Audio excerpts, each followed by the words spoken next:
Tennessee Congressman-elect. We've got to say that now. Tim Burchett is with us, joining us now for more on what we can expect today. Congressman-elect, good morning. Good to see you.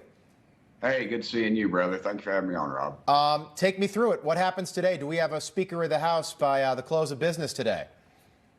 Well, what's going to happen is both sides are going to have to get in a room and meet. You know, the egos that are going back and forth. I know that comes as a shock to you and most of the people on the television today, that there are egos in Congress. But that's kind of where we're at.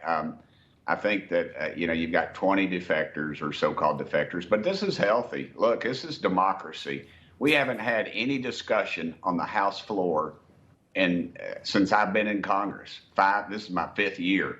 So I think you're seeing a lot of discussion, and the Democrats are in lockstep, just like the Politburo. I mean, they use the carrot and the stick, and that's what's going on. They're afraid to step off the sidewalk, and they look at their leadership, thumbs up or thumbs down. Yeah. And that's what they do. Yeah, and they're on the sidelines giggling, and I say let them giggle. That's fine. You can get down to the business of the American people once we have a speaker. But first things first. And by the way, this has happened 19 times in history that a speaker hasn't been elected on the first ballot. Are you surprised that Kevin McCarthy hasn't taken to the microphone on the House floor and delivered a real stem winder? Jim Jordan spoke yesterday. Matt Gaetz gave an impassioned speech yesterday. Lauren Boebert spoke. We haven't heard that, hey, this is why I should be Speaker speech from Kevin McCarthy yet. No, not yet. I don't know if that's even within protocol. I think it's just the nomination speeches that are given currently on the floor, and that's the only people that are recognized. I guess if you want to nominate yourself, that might be the way to go. I guess that's something I'd have to do because I'd be the only vote for me. Right. But I think that's just where they're just following protocol. Steve Scalise, Congressman Steve Scalise, yesterday, we know he supports Kevin McCarthy. We think he supports Kevin McCarthy, but there's nothing on his Twitter account right now saying, hey, I am all for Kevin McCarthy.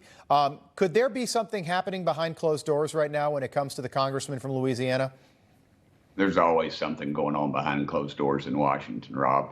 But right now, the battle is between Jim Jordan and Kevin McCarthy, and currently Jim Jordan is not even voting for himself. So that kind of tells you where we're at.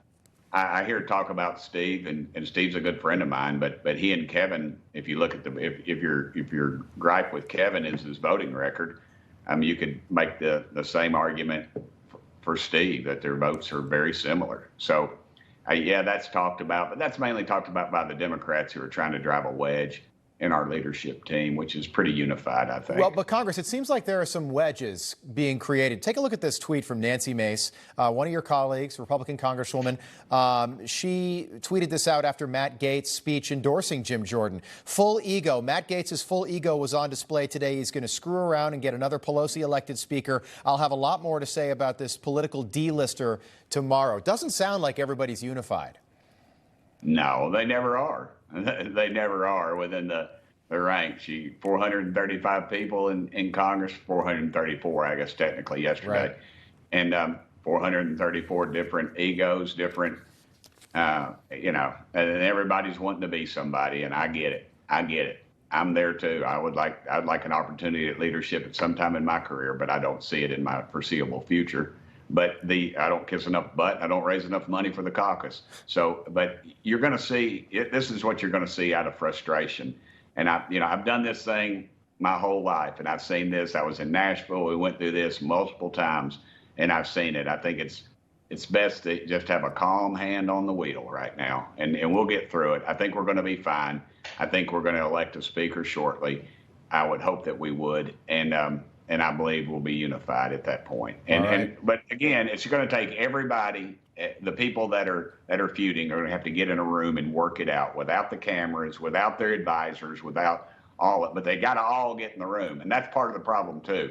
Everybody wants to access to leadership, right? And they always have to go through one conduit, and they just bring them all the factors, the detractors, I guess I should say, in the room to make that decision. Congressman, we'll leave it there. We'll all be watching. Voting starts in just about 3 hours. Tennessee Congressman-elect Tim Burchett. Hope to have you back soon, sir. Thank you.